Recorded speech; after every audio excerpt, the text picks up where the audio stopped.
So I've just been playing around with what exactly I can do. I'm gonna try this for about a week or so. How do you think it's working so far?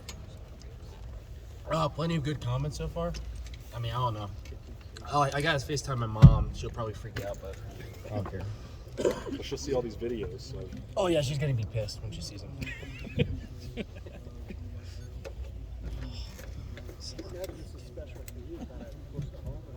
Oh yeah, it's gonna be fun. Yeah, I grew up like 30 minutes from the stadium, so it'll be nice just to get back, hang out with all my buddies before like we start practicing once we get some time off, and then get to the hotel and then start working for the game.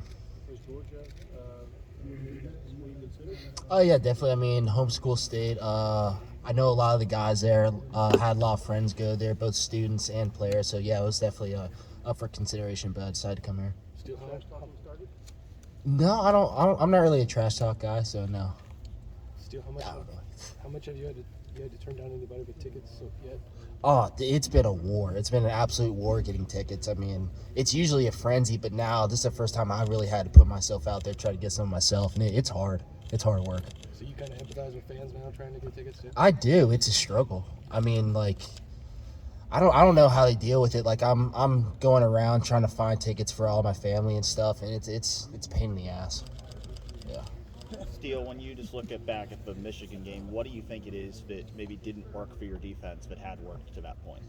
I think all the mistakes we made were on us. I think it's all stuff that we can definitely fix. I mean, some missed assignments here and there, but I mean, I think that just comes with just being responsible for your job and what you're doing. I think that starts at very little stuff, like just showing up at the right time, like the practice and stuff, just doing all the little things right. I think that's what really pays off dividends, like at the end. Was there anything like leading into that game that you think maybe led to not playing at your best there? I couldn't tell you on that one. I don't know. We just need to play better. Simple as that. What was Coach Knowles' kind of mood or main message to you guys? Because he shouldered a lot of blame immediately after the game, and obviously that he coaches the linebackers and stuff. I mean, that's what leaders do. They harness all the blame, and that's definitely what Coach Knowles did. And I mean, I respect him for that a lot. But I mean, as a player, I feel like it was mostly on us. I feel like he came in with a good scheme, and if we played it the way we should have, then we would have been fine. What's it like for you to look at this kind of new lease on the season, a second season, knowing where you were walking off the field against Michigan? It's awesome. I mean, just like walking around between end of that game and then the selection show, just walking around, there's just like a complete change in everyone's attitudes. I mean, we tried to stay positive and stuff, practicing before we found out we were in, but I mean, there's always still just that little doubt in the back of our heads of like our destiny is in the hands of someone else, and luckily it all panned out well for us, and now we have the second lease on life. Where did you watch the USC game? Oh, we watched it at our house, at our buddy's house. We had like 10 people there. It was probably the most fun we've had watching the game. I mean, it was 14 or 17 or whatever it was, USC. Oh yeah, we were pissed. We were kind of looking on the TCU game after like the first quarter or so, but then stuff kind of just happened, and then Cameron Rising, man, hell of a guy, just played his ass off, so that was cool. Really helped us out. How different did you feel at the end of that game, knowing what that meant, compared to the start of that? Oh, I felt a lot better. I mean, just like the next day, me and Tommy were just able to chill on the couch and watch football and not have to stress about like thinking like, are we going to make it or not?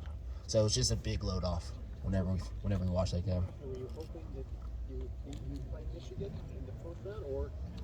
Honestly, at this point, we just want to just get in the playoffs and play for a championship, no matter who we have to play. They play the first game, you play the second game. You'll know if they beat TCU, that's ahead of you. How much do you think that will affect you guys? I don't know. We'll get there when we get there. Right now, we got Georgia in front of us. Teron mentioned when he was watching the Pac-12 James game that the guys he was watching, they were yelling like they were playing in the game. Oh, dude, my heart was racing. It felt like we were there. From all the football I played, I'd say I was more stressed watching that game than like 95% of games. Just because you didn't, that controlled you guys' fate pretty much? Yeah. Yeah, exactly. Was Tommy calling out the defense? What, for the Utah game? Yeah. I mean, it's weird because like as a fan, you sit there and you can say, oh, do this, but whenever you're on the field, it's just a different feeling. So it's just so much easier sitting on the couch and being able to scream at people and stuff and just know that's not you on the field. It's a lot easier. Your favorite memory of that game? Is it Cam Rising getting his helmet knocked off? That was a good one. Our buddy Bryson, he was kind of pissing us off because he was single-handedly helping USC win for very much of the game. So it was annoying because he didn't know how to feel because he's about to destroy our playoff hopes. But again, like we've been with that guy for like 3 years, so we were mother effing him. But I mean, he was playing his ass off, so I didn't know how to feel. It was weird. I'd say it. Was Tommy the yelling? Oh, Tommy was screaming. It was awesome. Yeah, you guys don't understand Tommy. Whenever he's with these people, he's a different person. A little bit of football talk. I guess so. Kenny McIntosh and that Georgia backfield. What are your impressions of them? And are they? It seems like at every other position they're another level up. Mm-hmm. Who you guys have played this year? Do you agree with that? Oh yeah. They're quick, explosive, strong backs. I mean, got a good O line. Stetson's really good at just controlling the game. He can make plays too. He's more than just a game manager, whatever people call him. But I mean, it's going to be a hell of a challenge. I'm really looking forward to it. I know Brock Bowers and Darnell. You guys have put safeties on tight ends a lot this year, but it's usually just been one tight end. But those guys having two, how much do you feel like you linebackers are going to have to step up and help out with these tight ends, knowing what they can do in the passing game? So far, we've been working mostly on fundamentals and stuff. We're about to get into the game plan this upcoming week, so Coach Knowles and everyone will really tell us like exactly how we'll deal with that. Steele, you guys did play Which one? against when you guys played Notre Dame and Michael Mayer. That's Yeah. one of the best tight ends in the country, and it felt like you guys did a good job that game and not letting him go crazy. How did you feel like? I know that was a long time ago, but already facing one of the best tight ends, did you think you guys did a good job against that tight end in that situation? Yeah, I think that's just playing whatever scheme the mastermind comes up with up top in the box. So I mean, whatever he concocts this upcoming week or whatever, whenever we play, then I think if we just play to it, then we'll be fine. How do you think all the good on good helped you guys before getting the game planning? Sounds like you guys done a lot of that. Oh, it's nice because I mean you're facing one of the best offenses in the country every single week, and I mean if you're able to stop them, then I mean you can really stop anyone. So I think all this good on good is really good for us, just being able to see the best of the best. Is it helpful that you basically have like a 5-week layoff between like when the Michigan game will be and when your first game is? So you go a month without playing to help keep you guys fresh. Oh yeah, definitely. Just keeps our edge, keeps us sharp. I mean, you can't just sit on the couch and just chill all day whenever like you got a game like this coming up ahead. So you got to practice like it's your last game, and I think that's what we're starting to do right now. Steele, you have a decision to make after the season on whether to go to the NFL. Have you made that decision yet? Oh yeah, I'm coming back. You're coming back? Yeah, I'll be chilling here. What made you decide to come back for another year? I just wanted 3 years under my belt at linebacker. I mean, I feel like I've progressed in just my knowledge of the game, but I think there's just a lot more that I need to learn. I feel like I'm pretty premature as far as like linebacker savviness. Was there ever a moment where you thought about the decision, or that seemed very quick? You know, there's no question about it, I'm coming back. Was there ever a moment where you thought you might not? I mean, I sat and talked to my dad about it, like in the preseason. I always thought I was going to come back for a fifth year, especially after the position change. But I mean, that's always just been my first option, and I think just after this year, that's what I'm going to stick with. Are you certain to be in Tommy's ear? Like, yeah, we're both coming back. No, we don't really talk about that stuff. I mean, me and Tom, we don't really talk football much. We just, I don't know, we just talk about other stuff, really. Steele, what do you think a third-year linebacker for you as a player? Just a better understanding of the defense and then just football in general. I think just having that will just make you a better player. Steele, whether you're angry about a loss as a player or, you know, maybe you guys feel like you have a second life here, a second opportunity, can that make a football player or a football team like play better on the field? Can that have a tangible effect on how you guys are when you get out in a game the next time?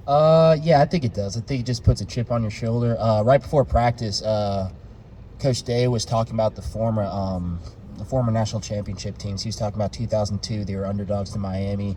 2014, they weren't expected to get into the Big Ten championship, but they got in a fourth seed. I think just playing with that underdog mentality, that chip on your shoulder, that can really help a team, I guess, just do better. I think that's what we're starting to develop. We can just see it like in practice. People are getting real chippy, but I mean it's still a brotherhood, so we're not like doing anything crazy. But I think you can really see it in this team right now. Because we don't want to put words in your mouth or try to understand how you guys are feeling, but you're saying you maybe do feel that as a team with where you guys personally are now. The way like we practice right now and stuff, I do feel that. Yeah. Okay. And is that you guys are so often the favorites. So often the team is viewed on top. Do you feel like that's unusual in your Ohio State career to have a feeling like that? I mean, not really, because I mean, we don't really go into that kind of detail before games and stuff. But I mean, at the end of the day, you just got to show up on the field. You got to play, no matter what. If you're underdogs, if you're favorites, you just got to get there, and the play talks. So you're from Roswell. You went to BT. How does it feel getting to go home and play in your home state? Like, assuming family, friends will be there. Oh, it's going to be cool. It's going to be weird, though. A lot of my friends go to UGA. They're already starting to talk. And I don't know. It's fun talking back and forth with them. But, I mean, it's going to be good being able to get out there, see all my buddies, hang out with my dog before the game and stuff. It's going to be fun. It's going to be like a kind of a weird feeling of being like, my home is you know. Yeah, it's like worlds colliding. It's weird because I've been in Ohio all these years, and now I'm going back to my hometown. But now everyone from Ohio is coming there with me. So it's just a weird feeling, but it's going to be really fun. How many of your friends do you think? A couple more questions for Steele. Family friends. Do you have any idea of how many family friends you have there? No, I'm letting my mom take care of that. Take care of like all the tickets and stuff. I can't deal with that. It was pissing me off. Steele, what have you thought of what the Georgia football program has become the past couple of years growing up there? Obviously, they've always been great, but winning the national championship, they've obviously taken a step up the last couple of years. I mean, in college, my bad. I mean, in high school, they always pissed me off because we had a lot of Georgia fans at my high school, and like they'd always be barking and stuff, like just walking up the halls whenever they did anything good, like that Saturday. But I mean, they really have created a great culture. It's a really great program, and you can just see it the way they've developed over the past 4 or 5 years, really since Kirby's gotten there. They've just made themselves into like one of the like, top programs in the nation, and I mean, a lot of respect to them because I mean, they've been able to play that way year in year out. Last year won a championship, and right now they're back in the mix. So it's really just a credit to them. What's your dog's name? Maverick the Husky, yes sir. Don't get any questions about him, but it's okay. Steele, thank you very much. Yep, no problem. Steele, I need you to go with Matt right there for just a couple minutes as well. Got it.